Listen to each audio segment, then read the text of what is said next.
നൽകിയ റിപ്പോർട്ടിൽ പറയും. കാലാവസ്ഥാ വ്യതിയാനം സംബന്ധിച്ച നടപടികളിൽ ചരിത്രപരമായ ആദ്യ കാൽവയ്പ് എന്നാണ് ഈ പുതിയ ഉടമ്പടിയെ വിശേഷിപ്പിച്ചിരിക്കുന്നത്.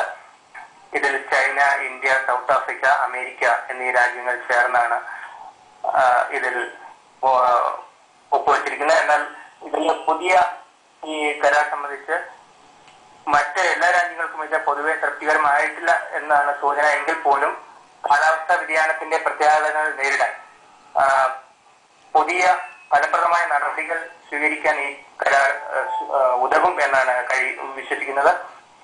പുതിയ എഗ്രിമെന്റ് അനുസരിച്ച് ആഗോളതാപനം തടയുന്നതിന് India, China, south Africa, America എന്നീ രാജ്യങ്ങൾ ചേർന്ന് മുൻകൈ എടുക്കണമെന്ന് കരാറിൽ വ്യവസ്ഥ ചെയ്യുന്നു.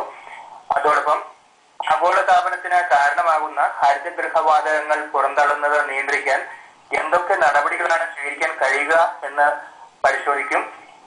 വികസിത രാജ്യങ്ങൾക്ക് കൂടുതൽ നിയന്ത്രണം ഏർപ്പെടുത്തുന്ന ക്യോട്ടോ ഉടമ്പടി നിലനിർത്തണമെന്നാണ് ഇന്ത്യ ഉൾപ്പെടുന്ന G77 രാജ്യങ്ങൾ ശക്തമായി ആവശ്യപ്പെട്ടിരുന്നത്. അതോടൊപ്പം വികസ്വര രാജ്യങ്ങൾക്ക്